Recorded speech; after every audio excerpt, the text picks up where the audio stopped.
Shalom, selamat pagi, selamat hari Minggu. Kita bersyukur kepada Tuhan, kita diberikan kekuatan oleh Tuhan, kesehatan oleh Tuhan, sehingga kita bisa beribadah kepada Tuhan. Oleh karena itu, mari kita mengawali ibadah kita dengan bersaat teduh. Saat teduh dimulai.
Saat teduh selesai, mari kita bangkit berdiri, kita memuji Tuhan dari Hymnos 27. Aku miliknya, dia milikku. Kita nyanyikan ketiga baitnya.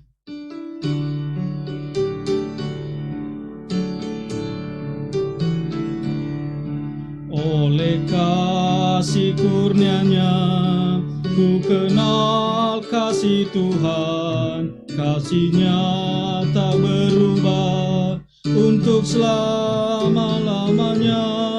Roh Kudus dari Tuhan yang mengajarkan itu, sekarang telah ku rasakan kedamaian sejati, karena aku miliknya dan Yesus pun milikku. Dunia sekelilingku selalu bergelora, tapi tak berkuasa menggoncangkan damaiku, karena ku di dekatnya dengan tangan kasih-Nya. Ku takkan khawatir lagi, karena ku di dekatnya. Katanya ku miliknya dan Yesus pun milikku. Tuhanku sungguh hidup sekarang dan selamanya. Dia akan memberikan berkat kalau hidup dalamnya. Biarpun langit dan bumi akan segera lenyaplah, selama-lamanya tetaplah aku miliknya dan Yesus pun milikku.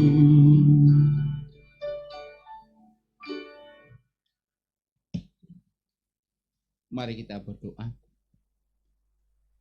Terpujilah Engkau Bapa di dalam surga, Allah yang kami sembah di dalam Kristus Yesus Tuhan kami. Kami bersyukur karena Engkau boleh memberikan waktu dan kesempatan kepada kami di pagi hari ini untuk beribadah kepadamu. Dan biarlah Engkau sendiri yang boleh hadir di tengah-tengah ibadah kami dan memberkati kami dengan berkat-Mu demikian. Pertolongan kita di dalam ibadah pada pagi hari ini datangnya dari Allah Tritunggal, Tuhan yang sudah menyatakan diri-Nya di dalam Allah Bapa, Allah Anak, dan Allah Roh Kudus. Sesungguhnya Ia berkenan hadir di tengah-tengah kita, serta memberkati kita dengan berkat-Nya demikian. Damai sejahtera dari Allah Bapa, kasih karunia daripada Tuhan kita Yesus Kristus, dicurahkan kepada kita di sepanjang ibadah pada pagi hari ini. Amin.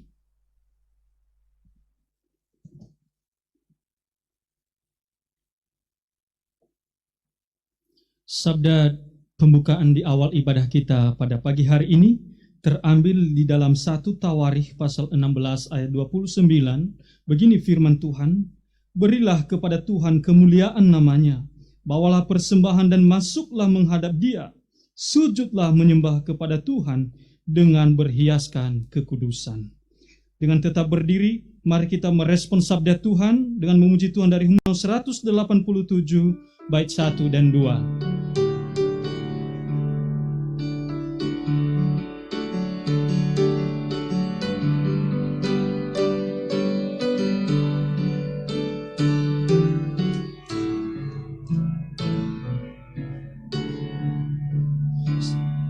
Sebagaimana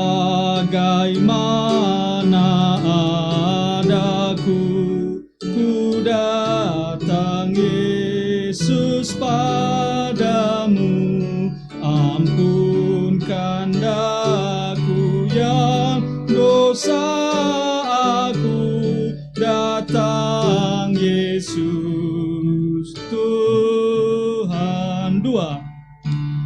Sebagaimana adaku, sucikan dosa-dosaku, hanyalah darah-Mu Yesus, aku datang Yesus Tuhan.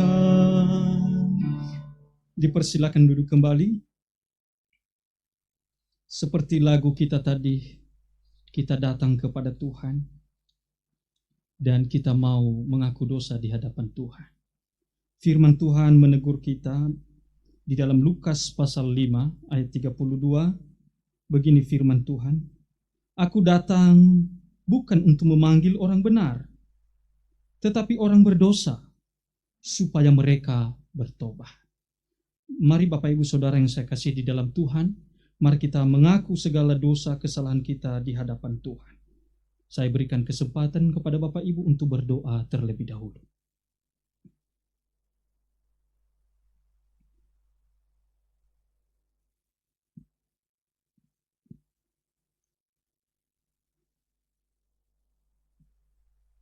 Bapa di surga, Allah kami yang hidup, kami datang sebagaimana kami ada pada saat ini Tuhan.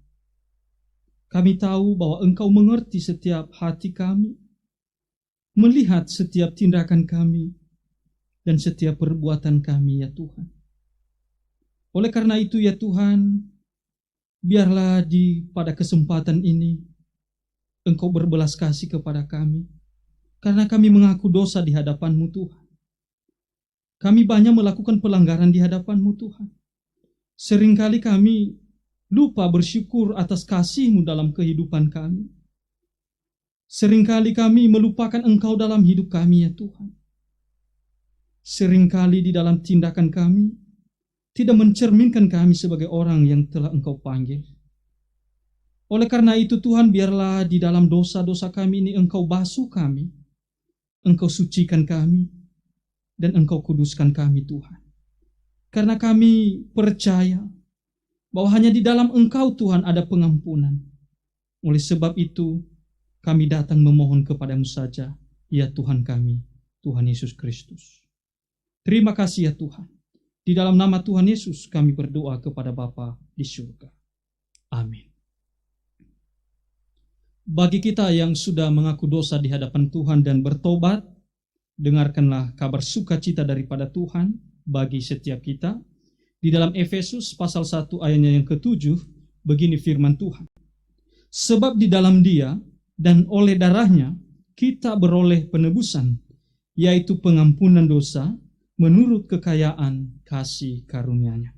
Puji Tuhan, mari kita bangkit berdiri, mari kita merespon akan pengampunan Tuhan ini dengan memuji Tuhan dari Hymnos 85, kita nyanyikan bait 1 dan 2.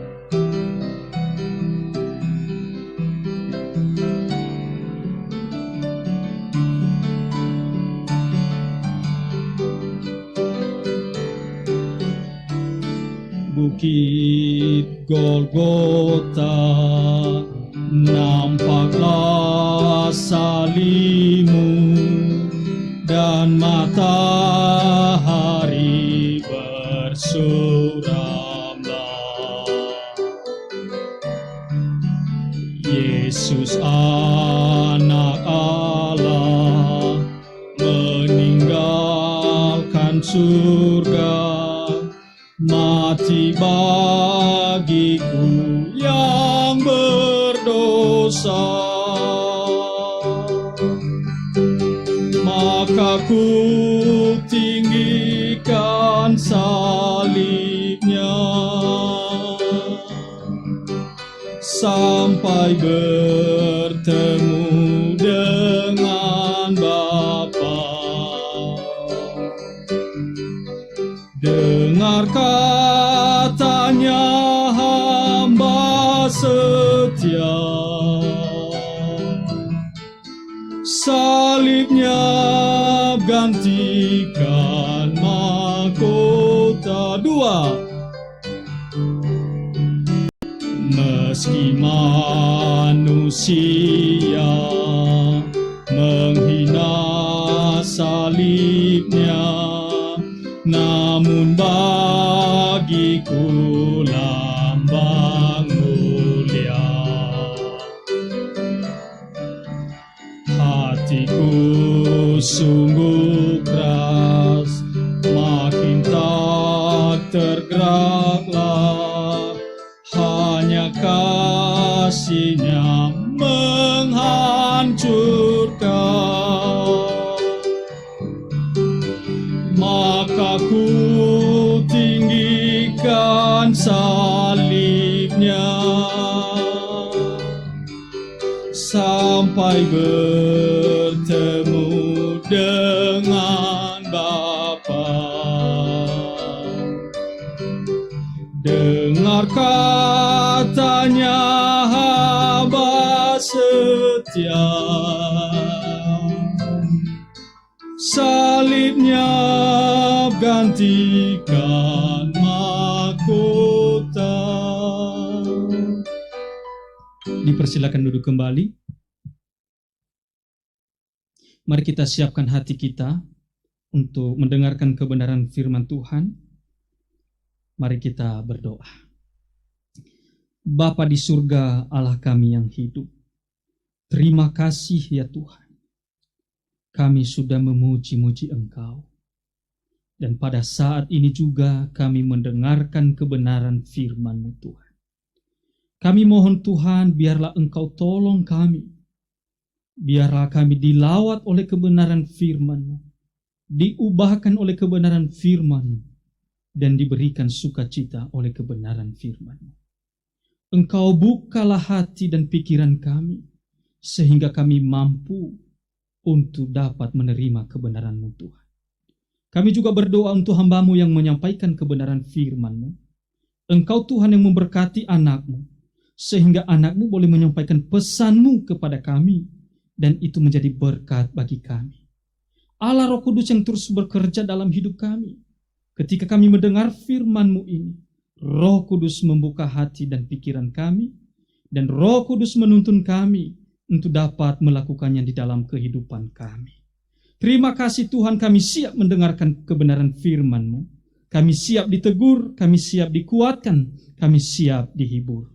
Di dalam nama Tuhan Yesus kami berdoa kepada Bapa di surga, yang telah mengajarkan kami berdoa demikian. Bapa kami yang di surga, dikuduskanlah kiranya nama-Mu, datanglah kerajaan-Mu, jadikanlah kehendak-Mu di bumi seperti di surga. Berilah pada kami pada hari ini makanan kami yang secukupnya, dan ampunilah kami atas segala kesalahan kami, seperti kami juga mengampuni orang yang bersalah kepada kami. Dan janganlah membawa kami dalam pencobaan, tetapi lepaskanlah kami daripada yang jahat, karena Engkaulah yang punya kerajaan dan kuasa dan kemuliaan sampai selama-lamanya. Amin. Mari kita bangkit berdiri. Mari kita mengaku iman percaya kita di hadapan Tuhan maupun di hadapan sesama pada saat ini yang berbunyi demikian. Aku percaya kepada Allah, Bapa yang Maha Kuasa, Khalik langit dan bumi, dan kepada Yesus Kristus anaknya yang tunggal Tuhan kita, yang dikandung daripada Roh Kudus, lahir dari anak darah Maria, yang menderita sengsara, di bawah pemerintahan Pontius Pilatus, disalibkan, mati dan dikuburkan, turun ke dalam kerajaan maut. Pada hari yang ketiga, bangkit pula dari antara orang mati, naik ke surga, duduk di sebelah kanan Allah, Bapa yang Maha Kuasa. Dan dari sana ia akan datang untuk menghakimi orang yang hidup dan yang mati. Aku percaya kepada Roh Kudus, gereja yang kudus dan am, persekutuan orang kudus, pengampunan dosa, kebangkitan orang mati, dan hidup yang kekal.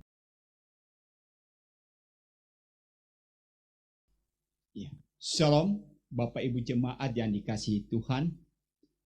Walaupun pada pagi hari ini kita masih mengikuti ibadah secara live streaming, tentu kita melihat perkembangan dan juga informasi-informasi yang ada Bapak Ibu dan Saudara, bahwa sekarang ini sudah mulai ada kelonggaran-kelonggaran yang diberikan dalam ibadah. Namun kita masih menunggu hasil bersama daripada rapat majelis untuk menentukan seperti apakah ibadah kita ke depan. Dan nanti akan kami sampaikan tentang kapan kita mulai bisa melaksanakan ibadah secara tatap muka, khususnya di gereja kita. Namun dalam hal ini, hari ini kita masih beribadah secara live streaming dari tempat kita masing-masing. Dan pada pagi hari ini kita akan membaca dan merenungkan firman Tuhan di masa-masa kita sedang memperingati sengsara daripada Tuhan kita Yesus Kristus. Maka kita akan merenungkan firman Tuhan di dalam Injil Lukas pasal 15 ayat 1 sampai dengan ayat yang ke-7. Lukas pasal 15 ayat 1 sampai dengan ayat yang ke-7. Demikian firman Tuhan. Para pemungut cukai dan orang-orang berdosa biasanya datang kepada Yesus untuk mendengarkan Dia. Maka bersungut-sungutlah orang-orang Farisi dan ahli-ahli Taurat, katanya, ia menerima orang-orang berdosa dan makan bersama-sama dengan mereka. Lalu ia mengatakan perumpamaan ini kepada mereka. Siapakah di antara kamu yang mempunyai 100 ekor domba? Dan jikalau ia kehilangan seekor di antaranya, tidak meninggalkan yang 99 ekor di padang gurun, dan pergi mencari yang sesat itu sampai ia menemukannya. Dan kalau ia telah menemukannya, ia meletakkannya di atas bahunya dengan gembira. Dan setibanya di rumah, ia memanggil sahabat-sahabat dan tetangga-tetangganya serta berkata kepada mereka, bersukacitalah bersama-sama dengan aku, sebab dombaku yang hilang itu telah kutemukan. Aku berkata kepadamu, demikian juga akan ada sukacita di sorga karena satu orang berdosa yang bertobat, lebih daripada sukacita karena 99 orang benar yang tidak memerlukan pertobatan. Ya, demikian firman Tuhan kepada kita Bapak, Ibu, dan Saudara, yang menjadi tema kita pada pagi hari ini, yaitu mencari yang tersesat. Ya, sekali lagi, mencari yang tersesat. Tentu Bapak, Ibu, dan Saudara, kita tahu dan kita mengerti apa tujuan daripada kedatangan Kristus ke dalam dunia. Bahwa kedatangan Kristus yang ke dalam dunia bukan saja hanya ia mau berinkarnasi, tetapi ia ingin mencari dan menyelamatkan mereka yang terhilang. Siapakah mereka? Yaitu yang berdosa, yang jauh dari Tuhan. Termasuk kita sebelum kita memiliki iman di dalam Yesus Kristus. Kita disebut sebagai orang yang terhilang. Saudara-saudara yang dikasihi oleh Tuhan, kalau kita membaca Lukas pasal 15 ini, penulis memberikan 3 contoh perumpamaan yang disampaikan oleh Tuhan Yesus. Ya. Pada bagian pertama tadi yaitu tentang domba yang hilang. Kemudian perumpamaan selanjutnya adalah dirham yang hilang. Dan terakhir yaitu tentang anak yang hilang. Dari 3 jenis perumpamaan yang disampaikan oleh Tuhan Yesus, ini sebenarnya memiliki makna yang sama. Ya. Tapi perhatikan di sini dia memberikan 3 contoh. Hal ini untuk menekankan kepada kita Bapak, Ibu, dan Saudara, bagaimana Allah yang sangat besar kasihnya kepada umat manusia. Ia ingin mencari mereka yang tidak layak untuk mendapat kasih karunia daripada Tuhan. Jadi 3 contoh perumpamaan yang disampaikan di dalam bagian ini. Baik itu domba yang hilang, baik itu dirham yang hilang, maupun anak yang hilang, memiliki makna yang sama, yaitu sama-sama dikatakan hilang. Dan di dalam keadaan hilang tersebut, kemudian tidak dibiarkan hilang, tetapi diupayakan untuk mencarinya. Dan kalau ia sudah mencari, di dalam bagian-bagian ini kita juga bisa melihat, setelah mendapatkan, maka timbul yang namanya sukacita. Ada satu kebahagiaan oleh karena sesuatu yang telah hilang itu kemudian didapatkan kembali. Jadi kita bisa memperhatikan di sini Bapak, Ibu, dan Saudara, betapa besar kasih Allah itu kepada kita. Bagaimana kita di dalam kehidupan yang jauh daripada Tuhan, dalam kehidupan yang berdosa ini, kita mau hidup sebagaimana apa yang kita inginkan. Tetapi kasih Allah senantiasa mau menjangkau kehidupan kita. Ia mau mencari kita yang terhilang itu. Dan ketika ia telah menemukan itu, maka ada sukacita yang luar biasa terjadi. Kembali kepada konteks yang kita baca pada pagi Bapak, Ibu, dan Saudara, yaitu pada perumpamaan tentang domba yang hilang ini. Di mana diceritakan kepada kita tentang kelompok-kelompok yang ada di sini. Ada kelompok yang dinamakan pemungut cukai.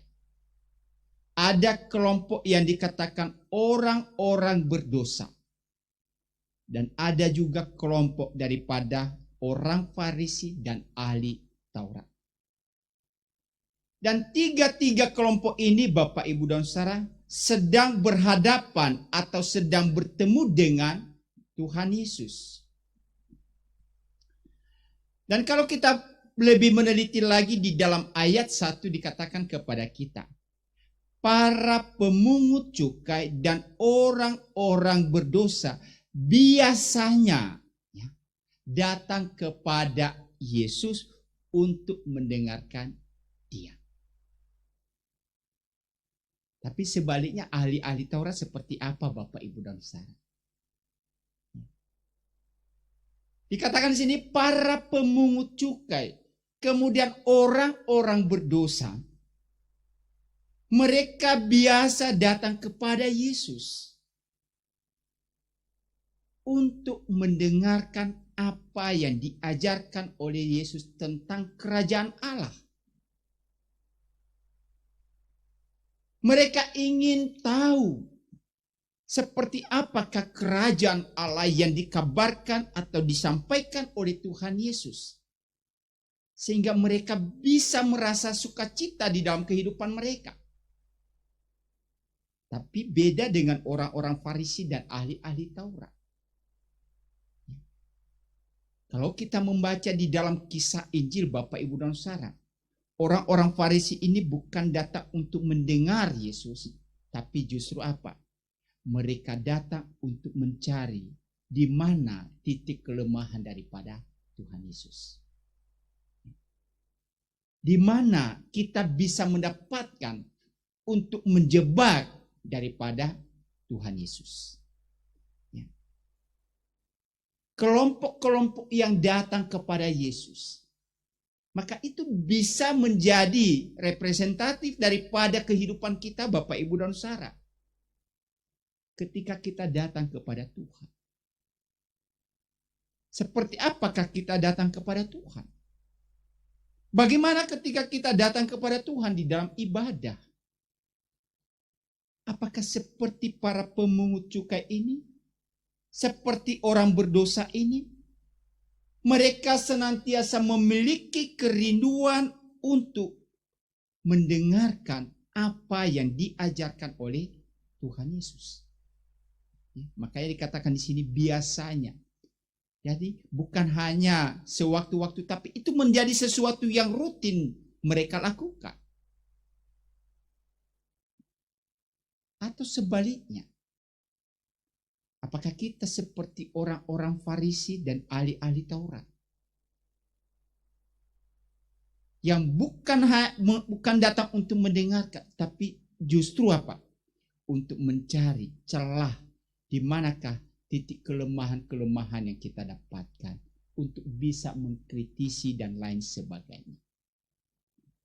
Ya, ini dua hal yang sangat berbeda jauh, Bapak Ibu dan Saudara, di dalam sebuah motivasi untuk datang kepada Tuhan.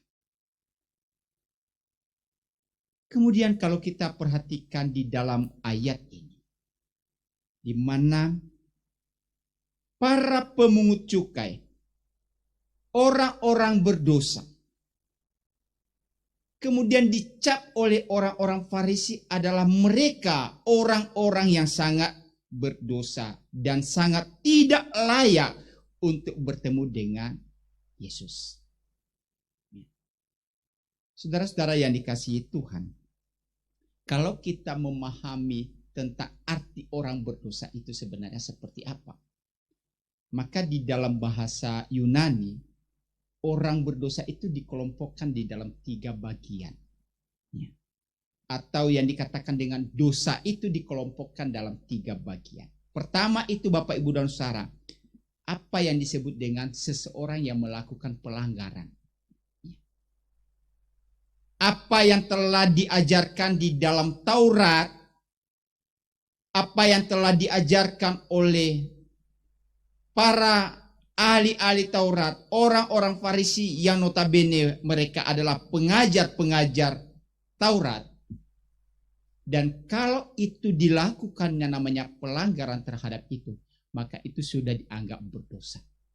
Itu yang pertama, Bapak, Ibu, dan Saudara.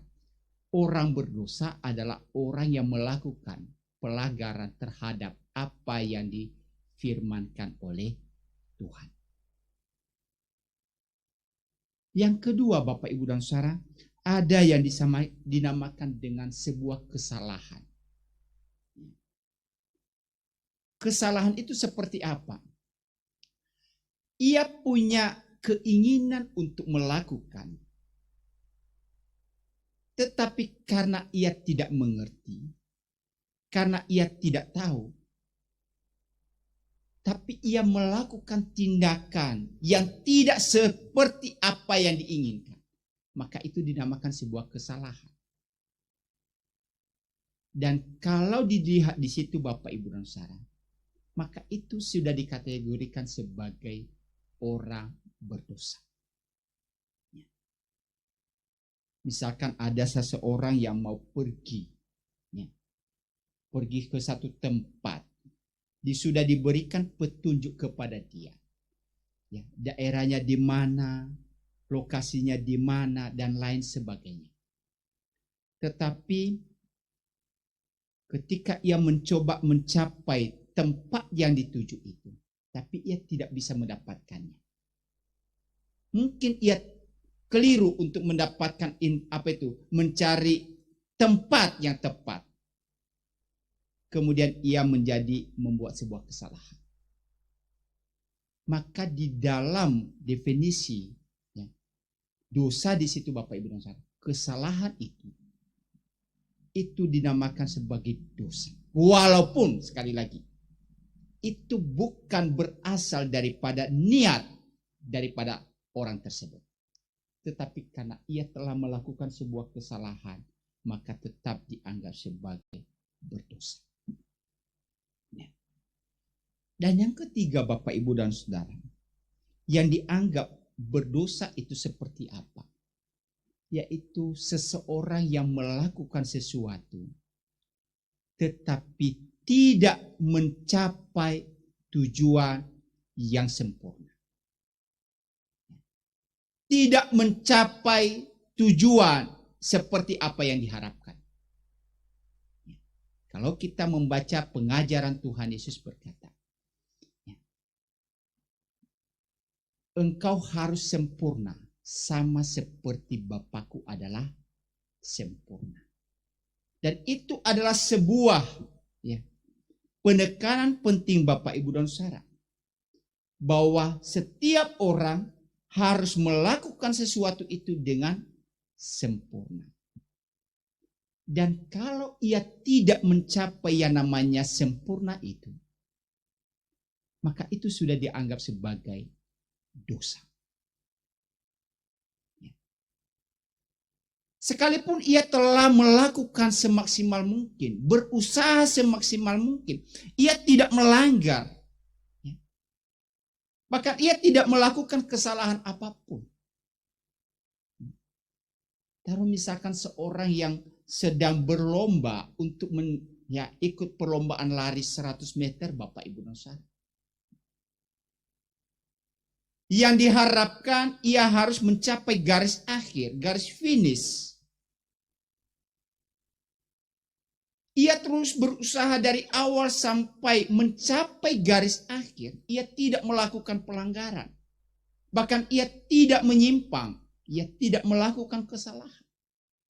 Tetapi ketika sampai pada jarak yang mungkin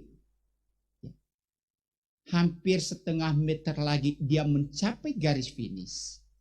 Tapi orang tersebut kemudian jatuh.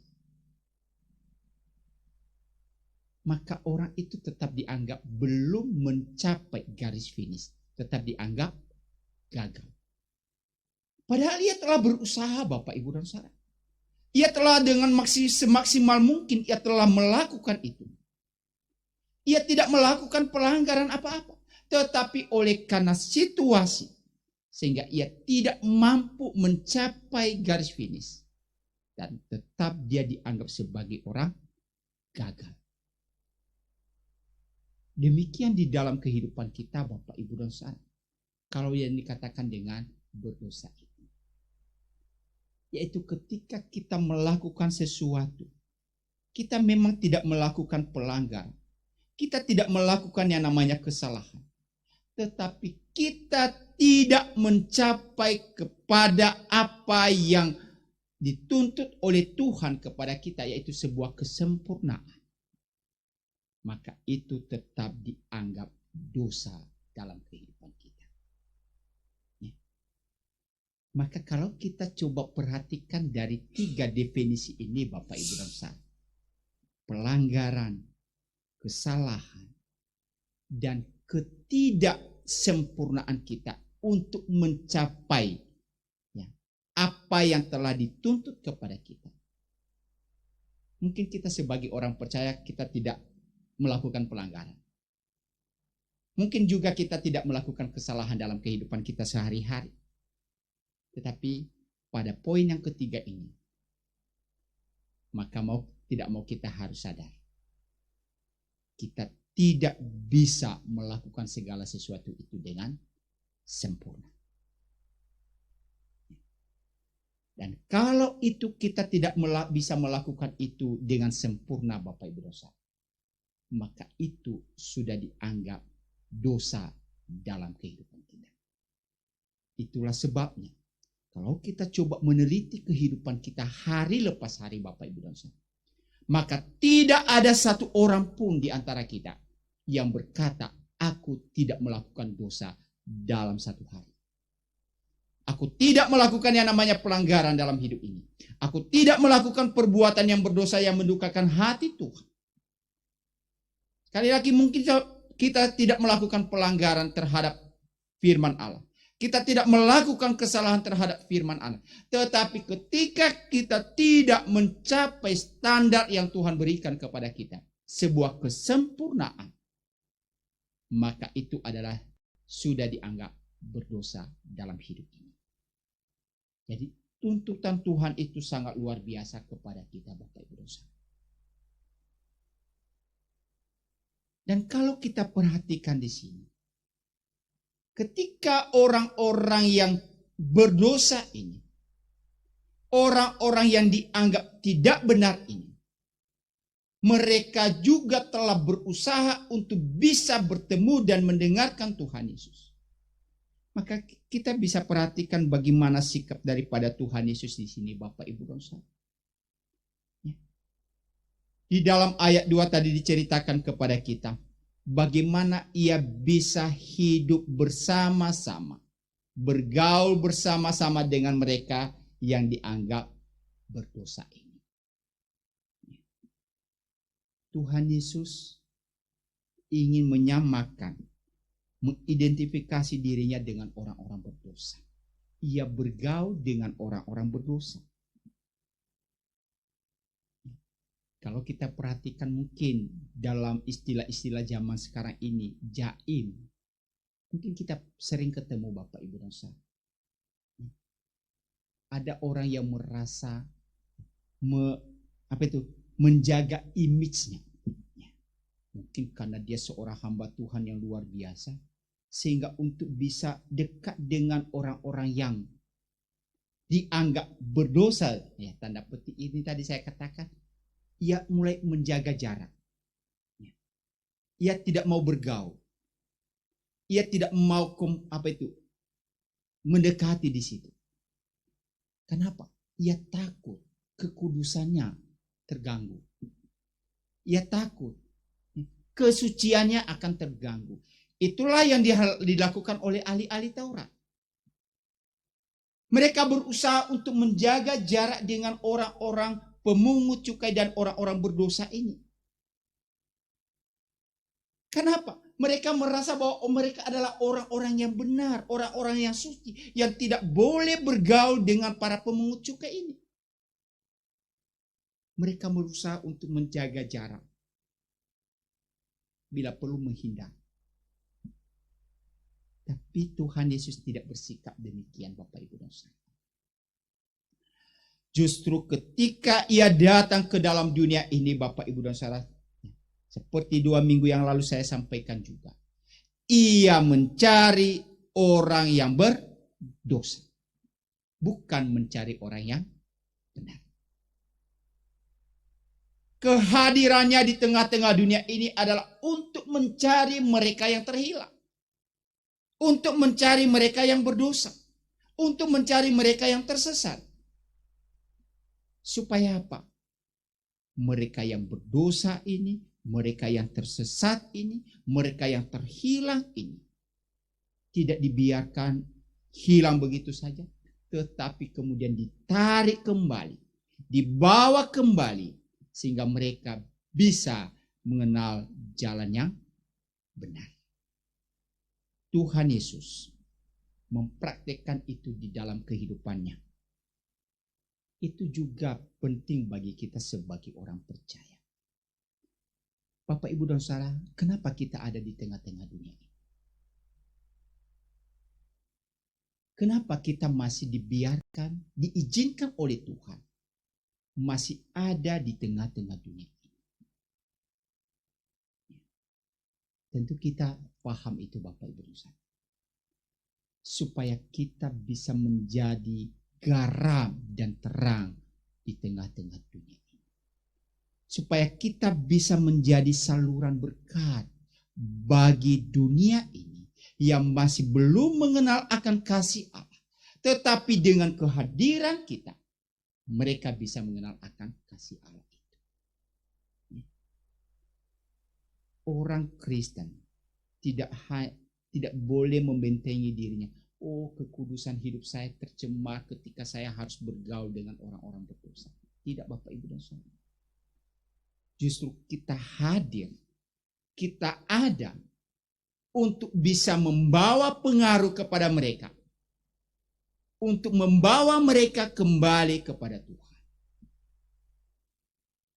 Orang-orang Farisi berusaha menjaga kekudusan hidup mereka dengan tidak mau bergaul dengan orang-orang berdosa ini. Itulah sebabnya mereka mencela ketika Tuhan Yesus mau makan bersama dengan orang-orang berdosa dan pemungut-pemungut cukai yang dianggap berdosa ini. Dan di dalam menanggapi itu, Bapak Ibu dan Saudara, Tuhan Yesus memberikan satu respon yang lain. Ya. Ia memberikan contoh tadi sebuah perumpamaan. Di mana di dalam perumpamaan ini dikatakan ada seorang yang memiliki 100 ekor domba. Tetapi salah satu dari antara domba yang dia miliki ini kemudian sesat. Ya. Kenapa sesat? Ya, mungkin ia ingin mencari jalan sendiri. Ya. Kadang-kadang dalam kehidupan kita, Bapak, Ibu, dan Saudara, kenapa kita menjadi orang yang sesat? Ya. Kenapa? Kita ingin mencari jalan sendiri. Satu saat pernah saya mencari sebuah alamat, Bapak, Ibu, dan Saudara. Kemudian saya di Google Map sudah diberikan petunjuk, ini jalannya.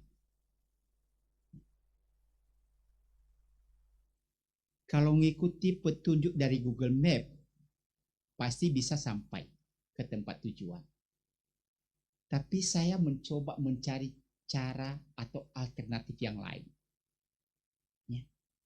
Mencoba jalan yang lain. Karena berpikir, oh ini kalau lewat di sini lebih bisa dekat. Karena kan biasanya kan di Google Map itu ada jalannya dan lain sebagainya. Diberikan petunjuk-petunjuk. Oh ini bisa kalau alternatifnya di sini boleh. Tapi apa yang terjadi, Bapak, Ibu, dan Saudara? Bukan saya justru sampai ke tempat tujuan dengan tepat, tapi semakin lama saya terus muter dan muter sampai akhirnya saya tidak sampai kepada tempat yang saya tujukan. Saya tuju. Kenapa? Saya ingin mencari jalan yang lain. Saya ingin mencoba terobosan yang lain. Supaya apa? Tujuan saya supaya cepat sampai ke tempat tujuan itu. Tapi yang saya dapatkan bukan mencapai tempat tujuan, tapi justru semakin tersesat. Saudara-saudara yang dikasihi Tuhan. Kenapa itu terjadi? Karena kita ingin mencari jalan sendiri. Kita dianggap tersesat karena kita ingin mencari jalan sendiri. Domba ini. Seharusnya kalau domba itu berarti kalau pergi bersama-sama. Di mana gembala ada di depan, para domba-domba ini pasti mengikuti dari belakang. Tapi kita tidak tahu kenapa domba yang satu ini tidak mau mengikuti. Mungkin tadi seperti saya katakan, ia ingin mencari jalan sendiri. Sehingga pada akhirnya ia menjadi domba yang sesat. Tapi perhatikan sekali lagi. Di dalam bagian ini, pemilik daripada kawanan domba ini, ia tidak membiarkan domba yang satu itu, walaupun itu hanya 1 ekor, Bapak, Ibu, dan Saudara. Ia tidak ingin domba yang 1 ekor ini hilang begitu saja. Maka apa yang dilakukan di sini? Ia berusaha untuk mencarinya. Kata mencari di situ, Bapak, Ibu, dan Saudara, adalah sesuatu hal yang ia terus lakukan. Ia terus upayakan apapun tantangan yang dihadapi, ia coba lakukan. Ketika saya coba membaca keadaan di sana, Bapak Ibu dan Saudara, melalui tafsiran, dikatakan memang tempat itu tidak selamanya padang, ya, padang yang bisa dapatkan rumput, tetapi kadang-kadang ada bukit dan lain sebagainya. Dan bisa-bisa di bukit-bukit itu ada jurang dan lain sebagainya. Lalu ketika domba-domba itu harus melewati itu, mereka tidak mengerti dan bisa saja mereka jatuh di tempat itu. Dan kalau ia berusaha untuk mencari, dikatakan di sini, ia mencari dengan sekuat tenaga, dengan semaksimal mungkin, dengan segala upaya ia lakukan. Kenapa? Domba yang satu ini sangat berarti di dalam kehidupannya. Bukan berarti yang 99 ini tadi tidak berarti. Semua sama berharga di hadapan pemilik daripada domba ini. Sehingga ketika ia menemukan dan ia tidak menemukan daripada satu dombanya yang ini tadi, kemudian ia mencari, dan ketika ia sudah mencari, dikatakan di sini Bapak dan Ibu dan Saudara, di dalam ayat yang kelima, dan kalau ia telah menemukannya, ia meletakkannya di atas bahunya dengan gembira. Ya. Sungguh luar biasa digambarkan di sini Bapak Ibu dan Saudara. Domba yang tersesat ini kemudian ditemukan. Dan apa yang diupayakan oleh gembalanya? Domba ini diangkat kemudian dibawa di atas bahunya. Kenapa? Ya. Menurut penelitian dikatakan bahwa ketika domba ini tersesat, Bapak Ibu dan Saudara, apa yang terjadi? Maka domba ini menjadi lemah. Ia tidak bisa dan tidak tahu bagaimana cara harus bertindak. Ia menjadi domba yang begitu ketakutan. Sehingga ketika ketakutan yang ada Bapak Ibu dan Saudara, domba ini dikatakan apa? Biasanya ia kehilangan semangat. Ia tidak lagi berdaya. Maka ketika domba yang tersesat ini jauh daripada teman-temannya, maka ia terus berdiam diri dan diliputi ketakutan yang luar biasa. Itulah sebabnya ketika gembala menemukan domba ini tadi, ia tidak langsung menuntun, ayo jalan, enggak. Tapi justru ia meletakkan itu di atas bahunya. Untuk apa? Untuk memulihkan kembali. Untuk memberikan keyakinan kepada domba ini bahwa ia masih ada yang merawat dia, yang menjaga dia, sehingga ketakutan yang ada pada dirinya hilang. Ia bisa merasa nyaman kembali. Sehingga ketika ia kembali berkumpul dengan teman-temannya yang lainnya nanti, ia bisa beraktivitas seperti sedia kala. Saudara-saudara yang dikasihi Tuhan, demikian di dalam kehidupan kita. Bagaimana Tuhan menyatakan kasih-Nya kepada kita. Tadi saya katakan kita ini diumpamakan seperti domba yang sesat ini. Yang kadang-kadang kita berjalan ingin mencari jalan keluar dari situasi yang kita hadapi. Tapi kita tidak bisa menemukan jalan keluar itu. Justru kita semakin jauh dan semakin tersesat. Maka apa yang dilakukan oleh Tuhan kepada kita? Seperti seorang gembala tadi. Ia mencari dan terus mencari. Dan sampai ia mendapatkan dombanya itu. Sampai ia mendapatkan kita. Itulah yang dilakukan oleh Tuhan kepada kita Bapak Ibu dan Saudara. Kita yang telah jauh dari Allah. Kita yang telah tersesat oleh karena perbuatan dosa kita. Kita yang telah kehilangan kekuatan untuk bisa menghampiri Tuhan oleh karena kehidupan kita di dalam dosa. Allah datang untuk mencari kita. Bukan kita yang mencari Allah, tapi Allah justru yang mencari kita. betapa agungnya kasih Tuhan itu dalam hidup kita. Kita yang tersesat, tetapi justru Tuhan yang datang untuk mencari kita. Dan ketika Ia mencari kita, Ia mendapatkan kita. Dikatakan di sini seperti tadi cerita ini. Tidak Dia tuntun begitu saja dan dibiarkan, tetapi Ia membawa kita. Sama seperti seorang gembala menggendong dombanya yang tersesat tadi. Tuhan menggendong kita. Tuhan memeluk kita. Tuhan ingin membangun satu hubungan lagi yang dekat dengan kita. Ia ingin memulihkan hubungan kita yang telah rusak oleh karena dosa tadi. Di dalam ketakutan-ketakutan kita untuk bisa menghampiri Tuhan, maka itu dikembalikan sehingga kita bisa memuliakan Tuhan kembali. Bapak, Ibu, dan Saudara yang dikasihi oleh Tuhan. Di dalam bagian ini dikatakan kembali, ketika yang tersesat ini telah kembali, maka ada sukacita yang luar biasa terjadi. Ya. Dikatakan di dalam ayat 6, bersukacitalah bersama-sama dengan aku, sebab dombaku yang hilang telah kutemukan. Ya.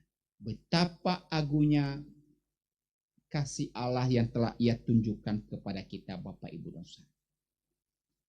Karena apa? Ia ingin dan telah menemukan kita. Dan ketika Ia telah menemukan kita, maka ada sukacita di surga. Ya.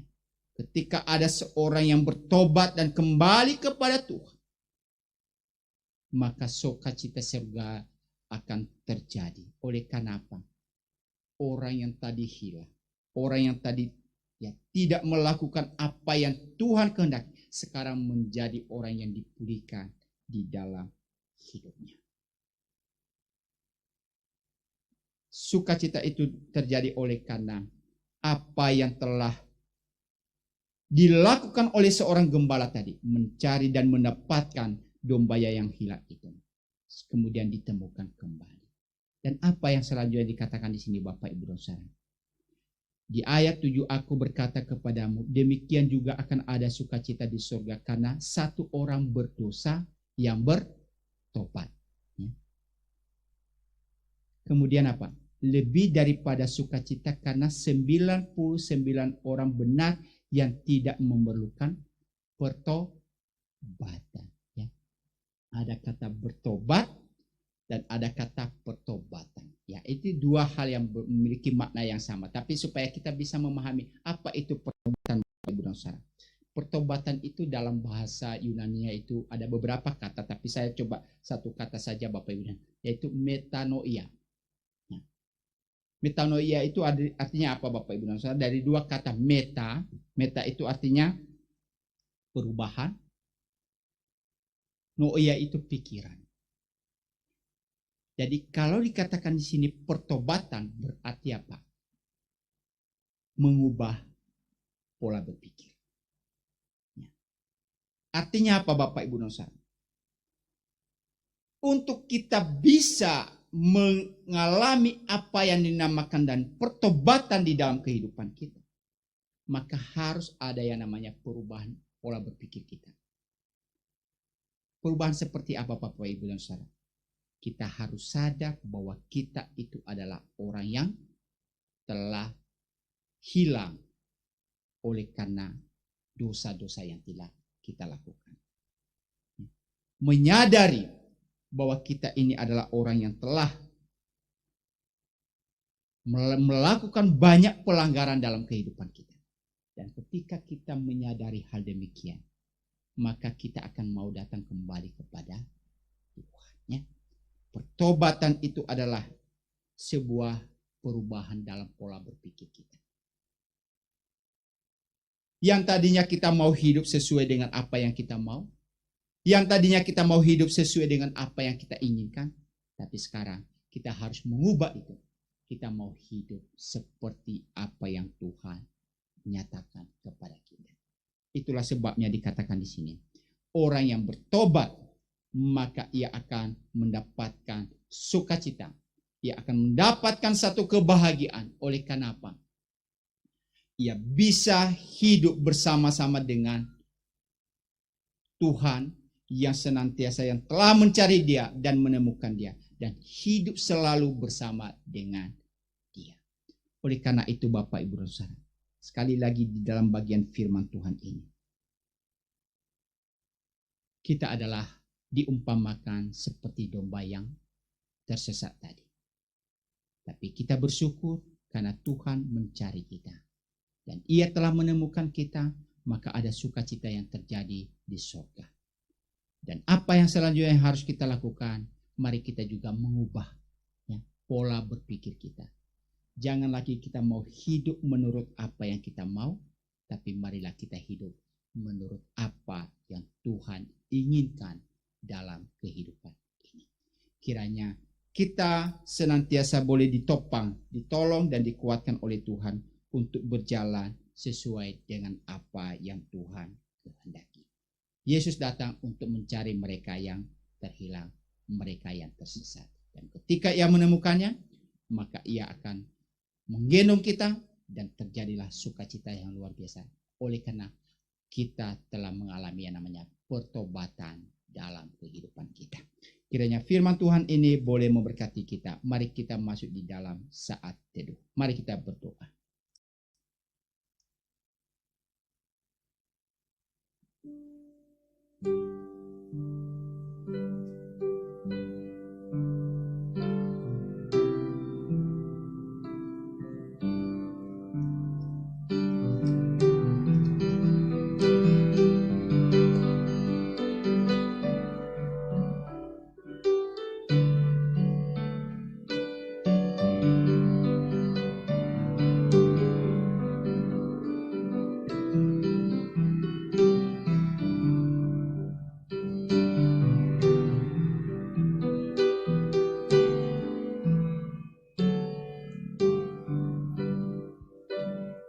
Amin untuk kebenaran firman Tuhan. Sungguh luar biasa, besar anugerah Tuhan dalam kehidupan kita. Kita yang tersesat dicari oleh Tuhan. Mari kita memuji Tuhan dari himne 147, sangat besar anugerahnya.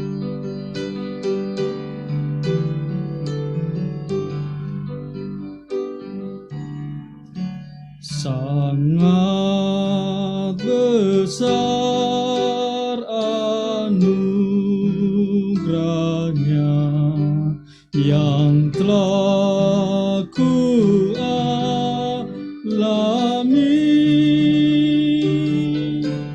Dulu sesat bayang buta, selamatlah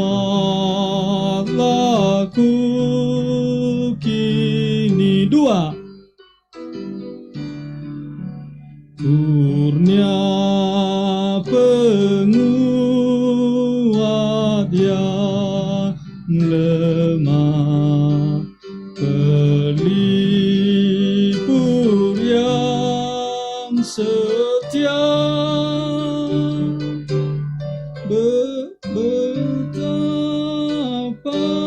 indah rahmat-Nya yang beri berkat penuh.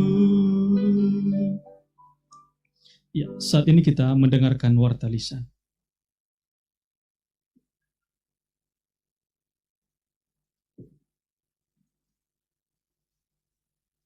Selamat pagi Bapak Ibu yang terkasih di dalam Tuhan. Warta lisan Minggu 20 Maret 2022 sebagai berikut. 1. Bible Study akan diadakan hari Selasa tanggal 22 Maret tahun 2022 pukul 5 sore secara online.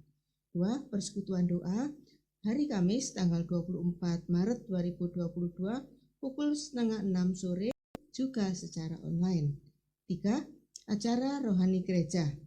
Mengingat di bulan Maret 2022, kegiatan Rohani Gereja masih dilaksanakan secara online atau live streaming, bagi jemaat yang ingin menyampaikan persembahannya bisa ditransfer ke rekening gereja yaitu BCA 0111969654 atas nama Juniarti W atau Werdi Haswari K. Atau dimasukkan dalam amplop dan diserahkan pada saat ibadah tatap muka sudah dimulai. Sekian warta lisan. Terima kasih atas perhatian Bapak Ibu Saudara sekalian. Tuhan Yesus memberkati.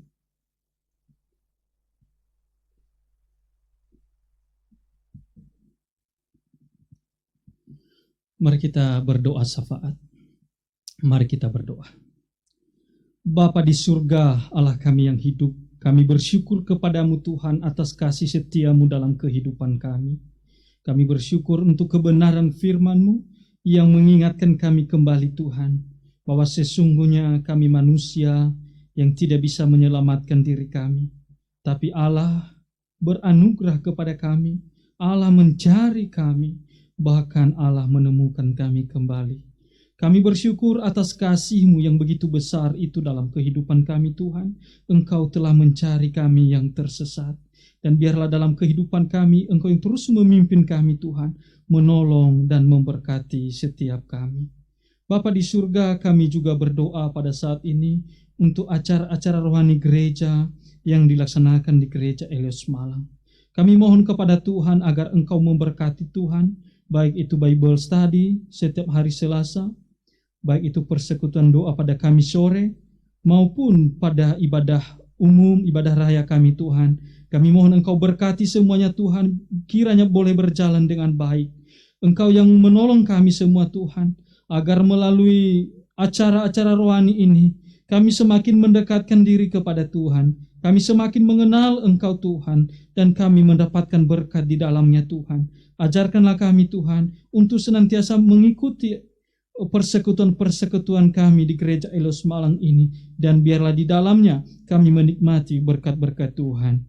Kami juga berdoa untuk setiap para hamba Tuhan yang menyampaikan firman-Mu Tuhan, dan setiap rekan-rekan yang melayani, agar Engkau juga memberkati mereka Tuhan.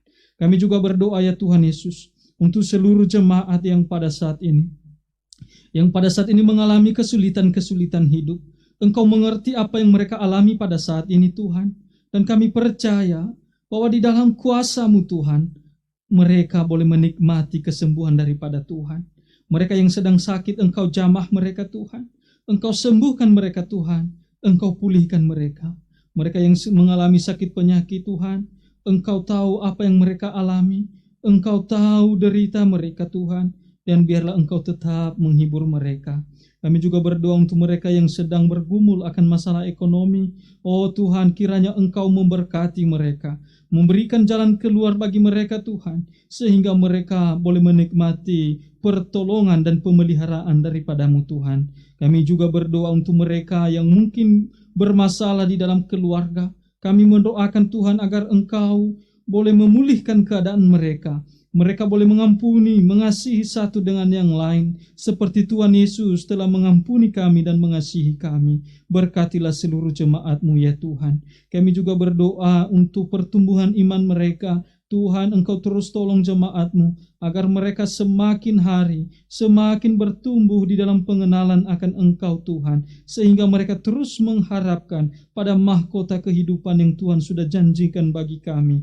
Oh Tuhan, kami juga berdoa untuk setiap persembahan jemaat, baik itu persembahan mingguan, bulanan, maupun dalam bentuk apapun. Berkatilah Tuhan, biarlah seluruh persembahan itu boleh berkenan kepada-Mu Tuhan, dan Engkau yang memberkati mereka. Kami juga berdoa Tuhan untuk segala kebutuhan operasional gereja. Kami mohon kepada Tuhan, Engkau cukupkan semuanya itu, sehingga Tuhan gereja-Mu tetap terpelihara. Dan kami bersyukur selama ini, karena di dalam pimpinan Tuhan, di dalam kasih Tuhan, gereja-Mu terpelihara ya Tuhan. Terima kasih ya Tuhan Yesus. Kami juga berdoa Tuhan untuk bangsa Indonesia. Kiranya Engkau berkati bangsa ini Tuhan. Engkau tahu sendiri apa yang sedang terjadi. Engkau tolong para pemerintahan kami, agar mereka boleh bertindak Tuhan. Dan seluruh kebijakan-kebijakan yang diambil merupakan kebijakan yang tepat untuk dilaksanakan di negeri kami tercinta ini Tuhan. Berkati anak-anak Tuhan yang bekerja di pemerintahan, agar mereka juga boleh menjadi teladan di sana Tuhan. Agar melalui pekerjaan mereka, nama Tuhan yang dipermuliakan. Kami juga berdoa Tuhan untuk sinode gereja Elios Indonesia. Berkati sinode ini Tuhan, Engkau yang terus menolong para pengurus sinode, Engkau yang terus memimpin mereka Tuhan, terlebih hamba Tuhan yang melayani di berbagai tempat. Tuhan Engkau berkati mereka, Tuhan Engkau kuatkan mereka, Tuhan Engkau hibur mereka, dan Tuhan Engkau cukupkanlah segala kebutuhan mereka.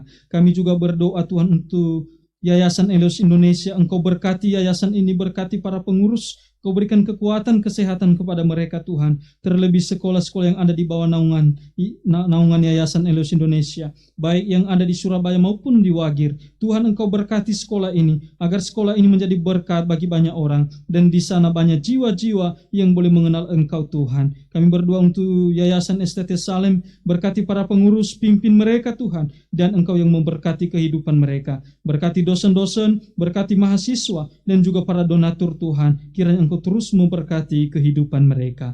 Kami juga berdoa untuk sidang raya yang dilaksanakan pada tanggal 19 sampai 20 Maret. Tuhan berkati sidang raya ini, agar semuanya boleh berjalan dengan baik, terlebih untuk pemilihan ketua sinode. Tuhan Engkau memberikan kami hikmat, sehingga kami boleh memilih yang Tuhan pilih bagi kami. Terima kasih ya Tuhan Yesus. Kami juga berdoa untuk para hamba Tuhan yang melayani di gereja Elios Malang. Kami berdoa untuk Pendeta Suarman istri dan anaknya, Pendeta Kim istri dan anak-anaknya, Bapak Evangelis Yamo dan istri, saya sendiri dan juga istri. Tuhan berkati kami dalam pelayanan kami. Engkau yang terus memimpin kami, Engkau yang terus memberkati kami ya Tuhan di dalam pelayanan kami, sehingga kami boleh memberikan yang terbaik bagi-Mu Tuhan. Setiap pergumulan-pergumulan kami, Engkau tahu Tuhan apa yang kami alami, Engkau tahu Tuhan apa yang kami rasakan. Kiranya Engkau Tuhan yang terus menolong memimpin kami. Terlebih juga kami berdoa untuk majelis. Engkau tolong mereka Tuhan, Engkau kuatkan mereka, agar mereka juga tetap melaksanakan tugas dan tanggung jawab yang sudah dipercayakan kepada mereka sebagai penatua yang Tuhan sudah panggil, agar mereka juga boleh melayani dengan sebaik-baiknya, dan Tuhan yang memberkati keluarga mereka, berkati pekerjaan, berkati pelayanan mereka ya Tuhan. Terima kasih Bapa di surga. Inilah doa kami naikkan hanya di dalam nama Tuhan kami Yesus Kristus. Amin. Mari kita bangkit berdiri, kita memuji Tuhan dari Humnos 34.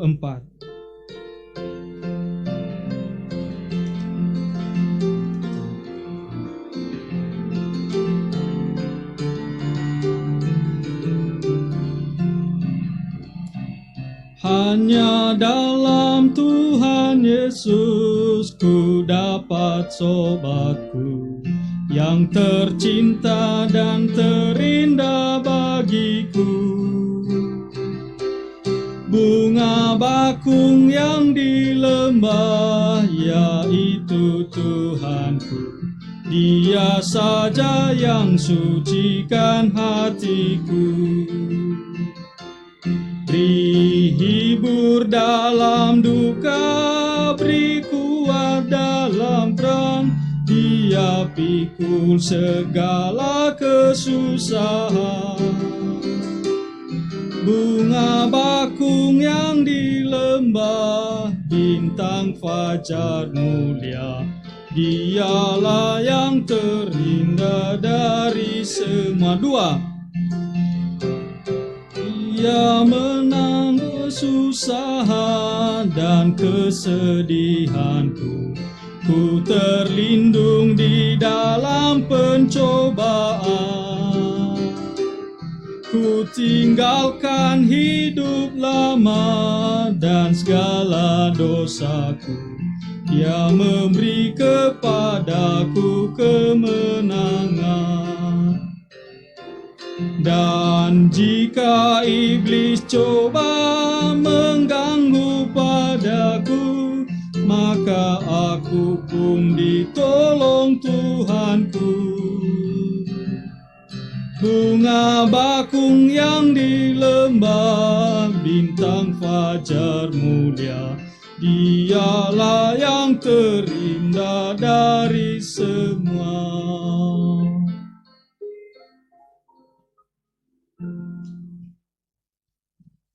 Mari Bapak Ibu Jemaat yang dikasihi Tuhan, arahkan hati kita kepada Tuhan dan terimalah berkat Tuhan. Kiranya damai sejahtera dari Allah Bapa, kasih karunia daripada Tuhan kita Yesus Kristus, pimpinan dan pertolongan dan persekutuan dengan Roh Kudus menyertai saudara-saudara sekalian dari sekarang sampai selama-lamanya. Amin.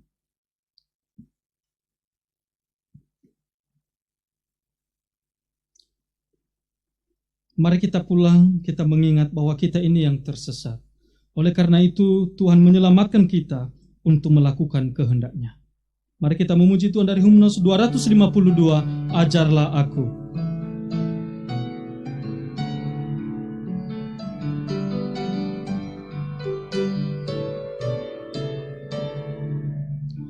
Ajar aku Tuhan kehendak-Mu, beri aku Tuhan bimbingan-Mu, agar aku sabar dalam kebenaran. Pimpin aku Tuhan dengan terang-Mu. 2.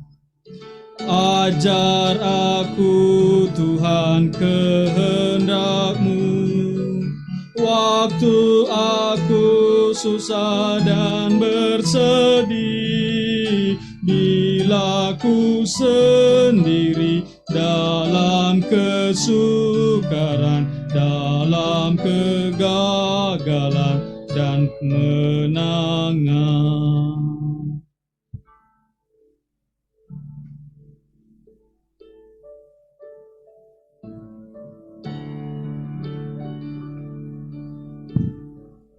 Kebaktian telah selesai.